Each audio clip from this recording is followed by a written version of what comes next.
जय Hind students, welcome to study for civil services. मैं हूं आपका एजुकेटर कमलाक्ष झा। आप देख रहे हैं द हिंदू न्यूज़पेपर की न्यूज़ और एडिटोरियल एनालिसिस के लेक्चर को। और ये लेक्चर आपकी सिविल सर्विसेज की जर्नी के लिए काफ़ी ज़्यादा इंपॉर्टेंट है। इस लेक्चर का फ़ायदा आपको कैसे उठाना है तो ध्यान से सुन लो। देखो, सबसे पहले तो डिस्क्रिप्शन पर देख लो, आप पूरे टॉपिक्स हमने दिए हुए हैं कि आज के लेक्चर में कौन से टॉपिक्स हम कवर करेंगे। दूसरी चीज़, आपको ईयरफोन लगाकर एक शांत जगह पर बैठना है और ध्यान से पूरे लेक्चर को सुनना है, क्योंकि एक पॉडकास्ट लेक्चर है और साथ ही साथ पेन और पेपर लेकर रफ में चीजें लिखते चलना है। और रफ में लिखना है। क्यों रफ में लिखना है? क्योंकि लेक्चर में ही मैं आपको शॉर्ट नोट्स दे दूंगा और वो शॉर्ट नोट्स आपके एग्जामिनेशन के लिए हेल्पफुल होंगे। तो बिना समय वेस्ट किए फटाफट लाइक का बटन हिट कर लो, नए आए हो चैनल को सब्सक्राइब करो और इस लेक्चर को शेयर जरूर करना। सो गाइस, पहले टॉपिक में हम लोग जो है वो बात करने वाले हैं एक रीसेंट सुप्रीम कोर्ट के जजमेंट के बारे में, जिसमें सेक्युलर और सोशलिस्ट शब्दों के बारे में बात की गई है। यह टॉपिक आपके जीएस पेपर 2 के लिए काफी ज्यादा इंपॉर्टेंट है, तो ध्यान से सुनिएगा। तो न्यूज यह है कि ऑनरेबल सुप्रीम कोर्ट ने डिक्लेयर किया है कि जो सेक्युलर और सोशलिस्ट शब्द 42nd कॉन्स्टिट्यूशनल अमेंडमेंट एक्ट 1976 के जरिए प्रियम्बल में ऐड किए गए थे, वो भारत के संविधान के कोर वैल्यूज के साथ फुली अलाइंड है। यानी कि भारत का संविधान जो है उसकी कोर वैल्यू के साथ ही ये दो शब्द हम लोग को देखने को मिलते हैं जो मिलते हैं। कोर्ट का कहना यह है कि दोनों शब्द संविधान का एक इनएलिनेबल पार्ट है, मतलब कि इसको आप अलग नहीं कर सकते और इनसे कॉम्प्रोमाइज नहीं किया जा सकता। ये जो जजमेंट है ये 2020 में फाइल की गई कुछ पेटिशन के बेसिस पर आई है, जिसमें इन शब्दों की वैलिडिटी को चैलेंज किया गया था। यानी कि कुछ याचिकाओं ने यह कहा था कि ये शब्द जो है वो हटाओ हमारे प्रियम्बल से, बट ऑनरेबल सुप्रीम कोर्ट ने कहा कि नहीं, इसको प्रियम्बल से नहीं हटाया जा सकता क्योंकि संविधान की कोर वैल्यूज के साथ ये मिलते हैं। तो 42nd कॉन्स्टिट्यूशनल अमेंडमेंट एक्ट 1976, आपको याद होगा कि इसको मिनी कॉन्स्टिट्यूशन कहा जाता है 42nd अमेंडमेंट को, और इस प्रकार के क्वेश्चंस एग्जाम में भी कई बार पूछे जाते हैं। और इसी अमेंडमेंट के जरिए प्रियम्बल में सेक्युलर और सोशलिस्ट शब्द ऐड किए गए थे। इन दोनों टर्म्स को थोड़ा डिटेल में आइए समझते हैं। सोशलिज्म का मतलब है कि रिसोर्सेस का इक्विटेबल डिस्ट्रीब्यूशन, यानी कि जो भी संसाधन आ रहे हैं वो इक्विटेबली डिस्ट्रीब्यूट हो सभी में, और इकोनॉमिक इनइक्वालिटीज को मिनिमाइज किया जा सके, यानी कि जो हम लोग को आर्थिक जो असमानता देश में देखने को मिल रही है उसको कम किया जा सके। यह है सोशलिस्ट शब्द का मतलब। यह शब्द भारत की सोशियो इकोनॉमिक यानी कि सामाजिक आर्थिक जस्टिस यानी कि न्याय को रिफ्लेक्ट करता है, जो directive principle of state policy में भी दिखता है। एक छोटा सा क्वेश्चन आप लोगों के लिए, वीडियो को पॉज करो और आंसर दो कि हमारी directive principle of state policy कौन से पार्ट में आती है इंडियन कॉन्स्टिट्यूशन के। ये तो हो गई बात सोशलिस्ट की। अब सेक्युलर की बात करें तो सेक्युलरिज्म का मतलब है कि स्टेट का किसी भी रिलीजन के प्रति कोई बायस ना हो, यानी कि स्टेट किसी भी रिलीजन के प्रति जो है वो अपनी मतलब इंक्लिनेशन ना दिखाए, किसी भी रिलीजन को सपोर्ट ना करे। सब स्टेट के लिए सभी रिलीजन एक बराबर, यह है धर्मनिरपेक्षता यानी कि सेक्युलरिज्म। और भारत एक पॉजिटिव सेक्युलरिज्म का एग्जाम्पल है, जिसमें सभी धर्मों का सम्मान किया जाता है, लेकिन स्टेट खुद किसी रिलीजन को प्रमोट नहीं करता। अब सुप्रीम कोर्ट के क्या ऑब्जर्वेशन है? तो सुप्रीम कोर्ट ने यह क्लियर किया है कि सेक्युलरिज्म और सोशलिज्म भारत की डेमोक्रेसी और कॉन्स्टिट्यूशनल एथोस के कोर पार्ट्स हैं, यानी कि हमारी भारतीय लोकतंत्र के ये कोर पार्ट्स हैं, ये दो शब्द। इन शब्दों को रिमूव करना या चैलेंज करना संविधान के बेसिक स्ट्रक्चर की तौहीन करेगा।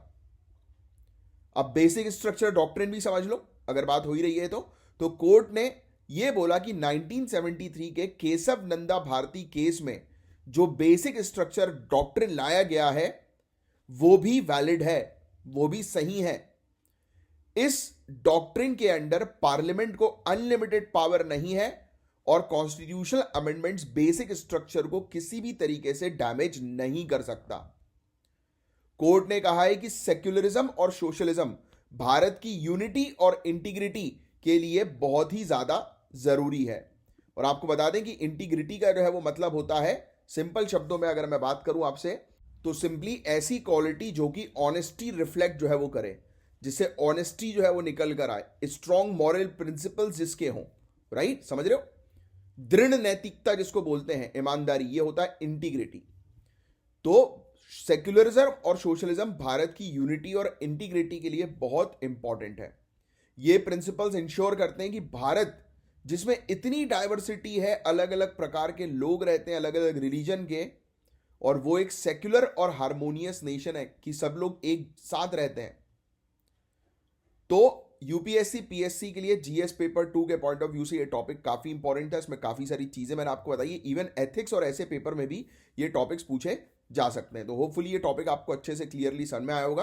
अब देखो, आपके लिए मैंने स्क्रीन पर सामने नोट्स रखे हुए हैं, जैसे कि 42nd कॉन्स्टिट्यूशनल अमेंडमेंट 1976 जो था, उसके अंदर 2 शब्द शामिल किए गए प्रीएम्बल के अंदर, ये अक्सर प्रीलिम्स में आता है, ध्यान में रखिएगा। सोशलिज्म का मतलब मैंने आपके लिए रखा हुआ है कि इसका मतलब क्या होता है, सेक्युलरिज्म का मतलब मैंने दिया हुआ है, और फिर सुप्रीम कोर्ट का जजमेंट जो है वो क्या है, तो सुप्रीम कोर्ट ने ये चीज़ मेंशन कर दी है, और ये चीज़ आप मेंस में भी उपयोग कर सकते हैं। और फिर और मैंने आपको ऑलरेडी बताई दिया है कि जीएस पेपर 2 के पर्सपेक्टिव से ये टॉपिक इंपॉर्टेंट है। तो दैट्स इट गाइस, यही था पूरा ओवरऑल टॉपिक।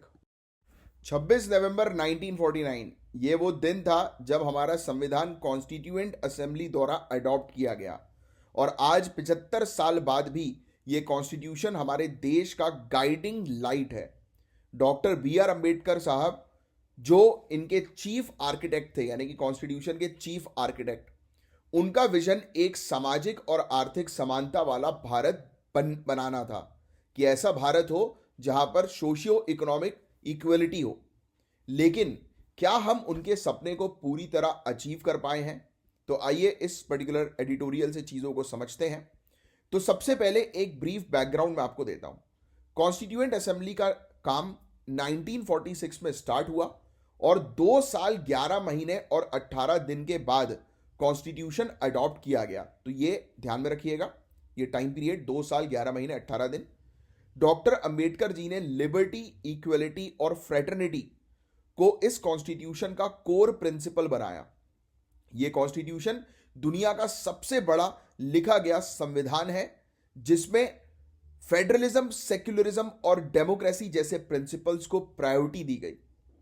अंबेडकर साहब के विजन की अगर हम बात करें, तो अंबेडकर साहब का कहना था कि सिर्फ पॉलिटिकल डेमोक्रेसी ही काफी नहीं है, हमें सोशल और इकोनॉमिक डेमोक्रेसी भी अचीव करनी होगी। लिबर्टी का मतलब हर इंडिविजुअल के पास अपने विचार रखने और अपने फैसले लेने की आजादी हो। इक्वलिटी का मतलब हर इंसान के लिए समान अवसर और न्याय हो। फ्रेटर्निटी का मतलब एक ऐसा एनवायरनमेंट हो जिसमें हर सिटीजन अपने को एक यूनाइटेड इंडियन कम्युनिटी का हिस्सा समझे। लेकिन आर्टिकल के हिसाब से आज भी कास्ट डिस्क्रिमिनेशन है, आपको पता है, जाति के आधार पर भेदभाव, जेंडर इनइक्वलिटी आज भी देश में है, लैंगिक असमानता और कम्युनलिज्म जैसे इश्यूज हमें चैलेंज करते हैं।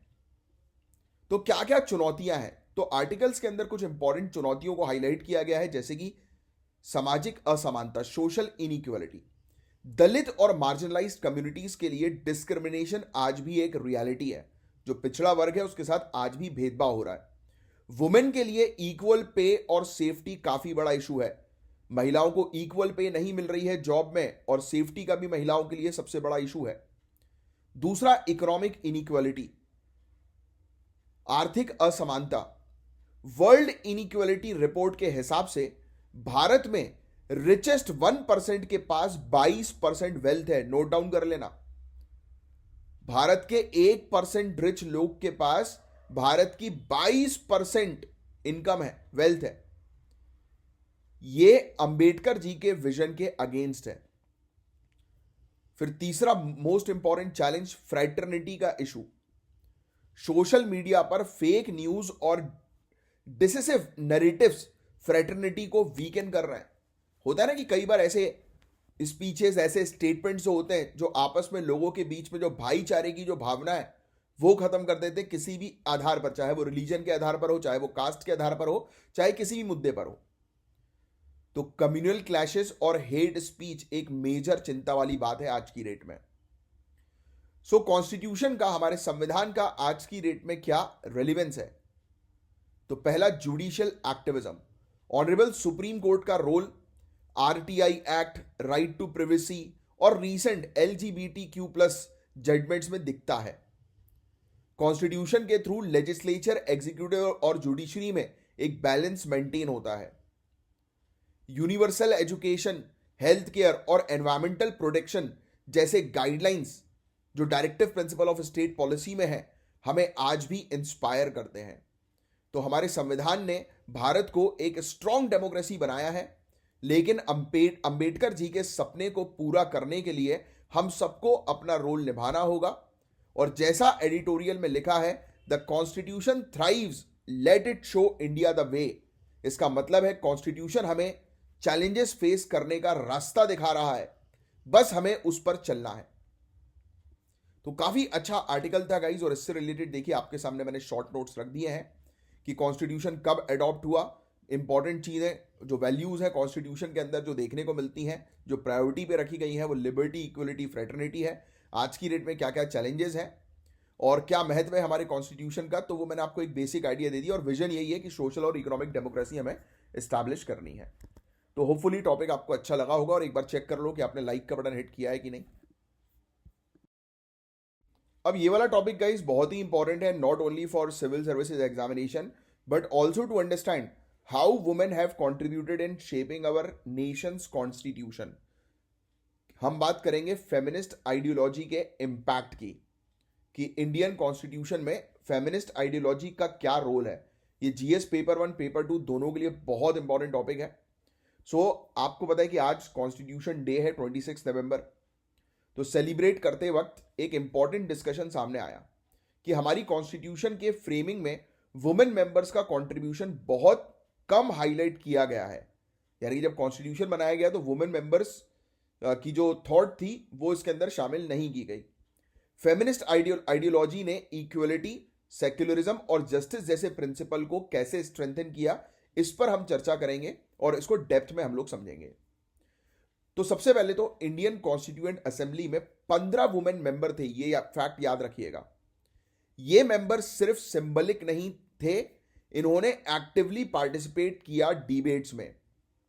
फाउंडिंग मदर्स जैसे सरोजनी नायडू, हंसा मेहता, दुर्गाबाई देशमुख और राजकुमारी अमृत कौर, इन्होंने बहुत इंपॉर्टेंट रोल प्ले किया। जैसे कि हमारे फाउंडिंग फादर्स जो थे ना कॉन्स्टिट्यूशन के, right, father of Indian constitution का नाम बताइए, नीचे कमेंट बॉक्स पर लिखकर देखते हैं किसको पता है।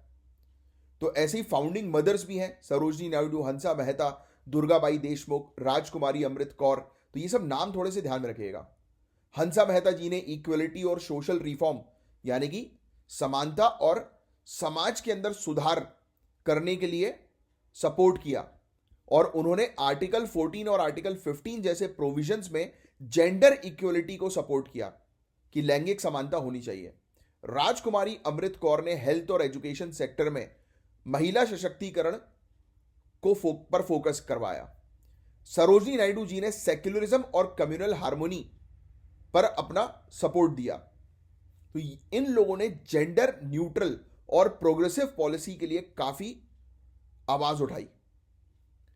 फेमिनिस्ट थॉट का इंपैक्ट कॉन्स्टिट्यूशन के काफी इंपॉर्टेंट आर्टिकल्स में देखने को मिलता है, जैसे कि आर्टिकल 14 इक्वलिटी बिफोर लॉ, कि कानून के समक्ष सभी लोग एक समान हैं। आर्टिकल 15 की किसी को भी जेंडर, कास्ट, वैसे बोलते हैं religion, race, caste, sex, place of birth, इन 5 चीजों के आधार पर किसी के साथ भी भेदभाव नहीं करना है। आर्टिकल 16 एम्प्लॉयमेंट में इक्वल अपॉर्चुनिटी मिले। Article 39 clause D equal pay for equal work. Article 42 just और ह्यूमन कंडीशन फॉर वर्क और मैटरनिटी रिलीफ की बात करता है। तो ये सब फेमिनिस्ट आइडियोलॉजी है, कॉन्स्टिट्यूशन के प्रोविजन में कभी कभी मेंस में भी आ सकती हैं। तो ये आर्टिकल आपको पता होना चाहिए। ये सारे प्रोविजन जेंडर इक्वलिटी और जेंडर जस्टिस के प्रिंसिपल को प्रोटेक्ट करते हैं। हमारे समाज में तब भी और आज भी पैट्रियार्की डीपली रूटेड है। इन फेमिनिस्ट आइडियोलॉजी के थ्रू वुमेन ने इंश्योर किया कि कॉन्स्टिट्यूशन सिर्फ एक लीगल डॉक्यूमेंट नहीं, एक टूल बने जो समाज के मार्जिनलाइज सेक्शन को अपलिफ्ट करे। कि भाई ये कॉन्स्टिट्यूशन एक टूल है जो पिछड़े वर्ग को जो है वो पिछड़े वर्ग का उद्धार करने के लिए बनाया गया है। और सेक्युलरिज्म का प्रिंसिपल इंश्योर करता है कि रिलीजियस बाउंड्रीज वुमेन के अधिकार को रिस्ट्रिक्ट ना करें। भाई यही तो धर्मनिरपेक्षता का हम लोग को देखने को मिलता है कि प्रिंसिपल है, सिद्धांत है कि भाई रिलीजन के आधार पर जो है वो महिलाओं के आधार को रिस्ट्रिक्ट ना किया जाए। सोशल जस्टिस, सामाजिक न्याय का जो सिद्धांत है, प्रिंसिपल है, डॉक्ट्रिन है। जैसे रिजर्वेशन और एफर्मेटिव एक्शंस बैकवर्ड कम्युनिटीज और वुमेन को एम्पावरमेंट के लिए इंट्रोड्यूस किए गए हैं, यानी कि महिला सशक्तिकरण के लिए ये सब चीजें लाई गई। कॉन्स्टिट्यूएंट असेंबली की डिबेट्स पैट्रियार्कियल थी, जहां महिला सदस्य को अपने पॉइंट्स प्रूव करने में ज्यादा एफर्ट्स लगाने पड़े। ये इस आर्टिकल में बताया गया। महिलाओं का यानी कि कॉन्स्टिट्यूएंट असेंबली में महिलाओं का कंट्रीब्यूशन कभी कभी ओवर शैडो हो जाता है मेल मेंबर्स के पर्सपेक्टिव से, यानी कि वहां पर मेल मेंबर्स को ज्यादा सुना जा रहा था, फीमेल मेंबर्स को नहीं। डिस्पाइट इन सब के इन्होंने अपने व्यूज रखे और कॉन्स्टिट्यूशन को जेंडर इंक्लूसिव बनाया। अब एक क्वेश्चन मुझे बताना, कॉन्स्टिट्यूशन के अंदर टोटल कितनी महिला मेंबर्स थी? अभी मैंने आपको स्टार्टिंग में बताया, देखते हैं किसको पता है। सो फेमिनिस्ट आइडियोलॉजी आज भी रेलिवेंट है, स्पेशली जब हम महिलाओं के अधिकार की बात करते हैं। जुडिशियल इंटरप्रिटेशन जैसे विशाखा गाइडलाइंस और ट्रिपल तलाक जजमेंट फेमिनिस्ट आइडियोलॉजी के एक्सटेंशन के एग्जाम्पल्स हैं। एक टास्क मैं आपको दे रहा हूं, लिख लो। विशाखा गाइडलाइंस के बारे में आज आपको पढ़ना है। वुमेन पार्टिसिपेशन को बढ़ावा देना हर डेमोक्रेटिक प्रोसेस के लिए बहुत ज्यादा जरूरी है। सो गाइस, फेमिनिस्ट आइडियोलॉजी ने इंडियन कॉन्स्टिट्यूशन को एक प्रोग्रेसिव और इंक्लूसिव डॉक्यूमेंट बनाने में बहुत बड़ा रोल प्ले किया। हमारी जो फाउंडिंग मदर्स थी कॉन्स्टिट्यूशन की, उनका कंट्रीब्यूशन हमेशा हमें याद रखना चाहिए। और ये बेसिकली एक काफी इंपॉर्टेंट टॉपिक है जो आपसे ऐसे में जीएस पेपर 2, जीएस पेपर 1 इन सब में पूछा जा सकता है।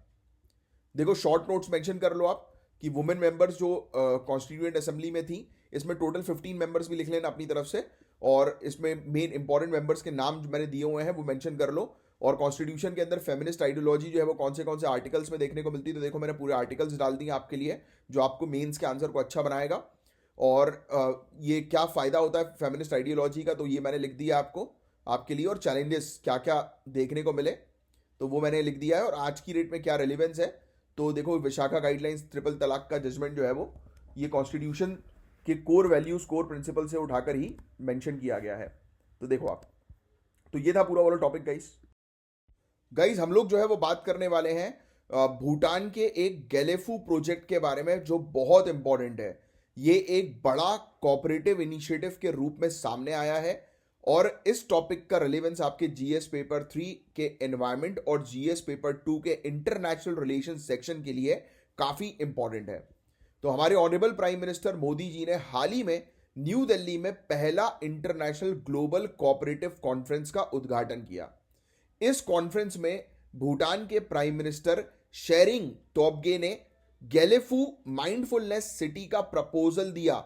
यह प्रोजेक्ट एक सस्टेनेबल और कोऑपरेटिव डेवलपमेंट का उदाहरण है, और इंडिया का इसमें एक्टिव सपोर्ट है। भूटान ने इसे एक जीरो कार्बन प्रोजेक्ट के रूप में डिजाइन किया है, जो ग्लोबल वार्मिंग और एनवायरमेंटल चैलेंजेस के अगेंस्ट एक काफी यूनिक सॉल्यूशन है। सो क्या है ये गैलेफू माइंडफुलनेस सिटी? तो गैलेफू एक फ्यूचरिस्टिक सिटी का कंसेप्ट है जो जीरो कार्बन एमिशन पर बेस है। इसका फोकस है माइंडफुलनेस और सस्टेनेबिलिटी को प्रमोट करना। इस प्रोजेक्ट के थ्रू भूटान कोऑपरेटिव मूवमेंट को एक नए लेवल पर ले जाना चाहता है। यह एक तरह का एक्सपेरिमेंटल सिटी होगा जो रिन्यूएबल एनर्जी, ग्रीन टेक्नोलॉजी और जीरो वेस्ट मैनेजमेंट को इंप्लीमेंट करेगा। इसके फीचर के बारे में बात करें तो Gelephu city renewable energy sources का यूज करेगी, जैसे कि सोलार और hydro electric power. Fossil fuels का उपयोग कम से कम किया जाएगा। City mindfulness based lifestyle promote करेगी, जिसमें मेडिटेशन होगा, मेंटल हेल्थ होगी, वर्क लाइफ बैलेंस, इन पर ज्यादा फोकस किया जाएगा। भूटान का यह प्रोजेक्ट इंडिया के साथ मिलकर डेवलप होगा। मोदी जी ने इसे एक अच्छा उदाहरण कहा है कि कैसे पड़ोसी देश सस्टेनेबल डेवलपमेंट में एक साथ मिलकर काम कर सकते हैं। यह प्रोजेक्ट ना सिर्फ एनवायरमेंटल चैलेंजेस का सल्यूशन है, बल्कि भूटान की इकोनॉमी और टूरिज्म को भी बूस्ट करेगा। कोऑपरेटिव्स के थ्रू लोगों को एम्प्लॉयमेंट और बेटर लिविंग स्टैंडर्ड प्रोवाइड किया जाएगा। सो गाइस, गैलीफू प्रोजेक्ट से कई डायमेंशन कवर होते हैं जो सिविल सर्विसेज से डायरेक्टली जुड़े हैं, जैसे एनवायरमेंट के पेपर 3 के अंदर क्लाइमेट चेंज को कम करना। इसमें आप गैलीफू प्रोजेक्ट का एग्जांपल दे सकते हो, प्रीलिम्स में तो आएगा ही। जीरो कार्बन टेक्नोलॉजी की क्या इंपॉर्टेंस है, रेन्यूएबल एनर्जी का क्या रोल है, इंडिया भूटान के रिलेशंस में आप ये चीज मेंशन कर सकते हो। इंडिया किस प्रकार से भूटान की कोऑपरेटिव इनिशिएटिव को सपोर्ट कर रहा है, ये मेंशन कर सकते हो। माइंडफुलनेस का एग्जांपल एथिक्स के अंदर आ सकता है, राइट, आप वो मेंशन कर सकते हो। तो मोदी जी ने कहा है कि ग्लोबल चैलेंजेस एक अपॉर्चुनिटी हो सकती है कोऑपरेटिव्स मूवमेंट के लिए। उन्होंने इस चीज पर फोकस किया कि कोऑपरेटिव्स यानी कि कोऑपरेटिव समझते हो ना, सहकारिता, ग्रास रूट लेवल पे इकोनॉमिक अपलिफ्टमेंट और इंक्लूसिविटी का एक स्ट्रॉन्ग मीडियम बन सकता है। ग्लोबल कोऑपरेटिव कॉन्फ्रेंस इसलिए इंपॉर्टेंट है क्योंकि ये एक नए आइडियाज और पार्टनरशिप के लिए प्लेटफॉर्म प्रोवाइड करा रहा है। सो गैलीफू माइंडफुलनेस सिटी एक इनोवेटिव और इंस्पायरिंग प्रोजेक्ट है जो ना सिर्फ भूटान के लिए बल्कि पूरे साउथ एशिया के लिए एक मॉडल बन सकता है। और सिविल सर्विसेज के लिए ये बहुत ज्यादा इंपॉर्टेंट है आज की डेट में। और देखो, मैंने आप लोग के लिए शॉर्ट नोट्स रख दिए हैं कि गैलीफू माइंडफुलनेस सिटी ये जीरो कार्बन प्रोजेक्ट है भूटान का। ये फोकस कर रहा है रेन्यूएबल एनर्जी और सस्टेनेबल लिविंग के ऊपर। और इंडिया और भूटान के कॉपरेशन की बात करें तो इंडिया इस प्रोजेक्ट पर जो है वो अपना सपोर्ट दे रहा है और इससे दोनों ही कंट्रीज के बीच में जो है वो रिलेशनशिप बेहतर होंगे। तो ये बस इतने शॉर्ट नोट्स, मतलब छोटे से नोट्स। शॉर्ट नोट्स का मतलब ये होता है कि बहुत छोटे से नोट्स आपको बनाने हैं। शॉर्ट नोट्स का मतलब ये नहीं है कि आप बिल्कुल पूरा का पूरा आर्टिकल अपने नोट्स पे छाप दें, राइट। और ये चीज बस आपको देखते सही थी। अब देखो, समझ आप गए हो, अंडरस्टैंडिंग आपकी क्रिएट हो गई है। शॉर्ट नोट से जो है आपको एक आइडिया लग जाएगा और आप अपना आंसर भी लिख सकते हो और प्रीलिम्स में आएगा तो आप आराम से टैकल कर सकते हो।